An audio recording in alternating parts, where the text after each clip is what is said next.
got this unique design that you see here in the top of the United Nations. The same United Nations whose symbol is a top-down view of all the continents and the seas wrapped in the wreath, the crown of Zeus. We also have this unique concept of a dark sphere all over the floors of the Vatican. While this guy sits there with a Dagon hat, which was one of the Canaanite representations of Baal,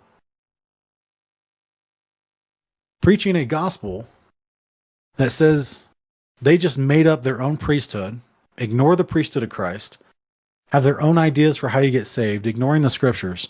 I mean, we could talk for hours on the problems with the Catholic system and the Catholic Church.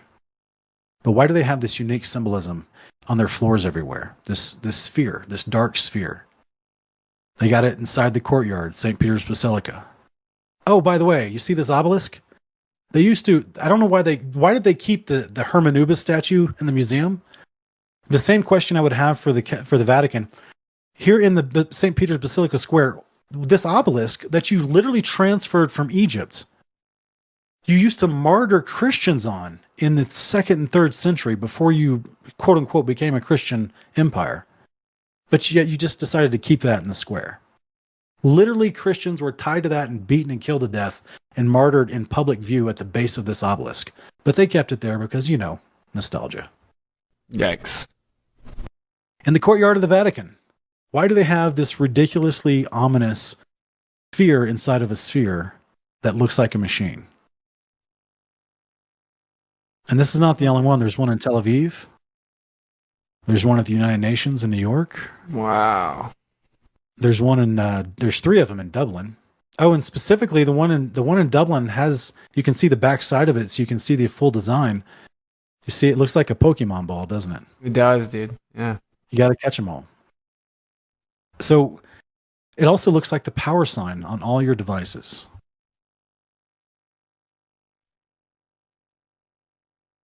So this picture on the left is a hieroglyph from ancient Egypt. Above the hawk-headed representation of Ra is the sun, which has some sort of thing in the center of the sun. People have thought, oh, this is a strange depiction of the sun over the head of Ra. I say no. I say it's the actual eye of Ra in its actual depiction. So on the right-hand side is a picture from Wolf Creek Pass in Colorado in 2021, I believe, or 2020, November of 2020. And the weather cameras caught an ominous thing going through the sky that looks like a massive sphere with some sort of circle in the center of it. Hard to see over the camera.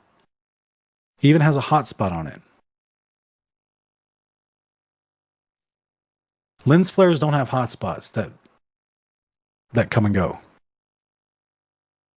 This has been seen multiple times in the past 5 years. Someone in Arizona just took a picture of it at night flying through the sky. This massive dark sphere. So I'm putting forward, Austin, that the Eye of Ra, the same God who the Egyptians claimed, who traversed the sky in the boat of a million years, the Vamana that they called the boat of a million years, meaning it's never coming down. I'm putting forward that this is the thing that's causing the eclipses. This is the thing that the representation of Kefa, the sun god of Ra, who is the beetle that holds up the black sphere in the sky, is actually what causes the eclipses.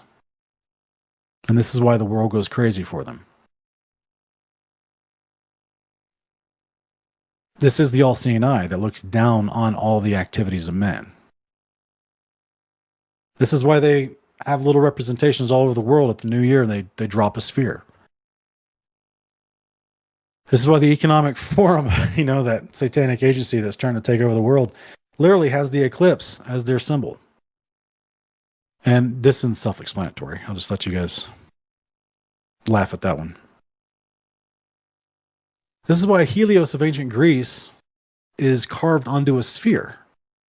They worship the sphere everywhere. You see pictures of Zeus with the eagle staff holding a sphere in museums.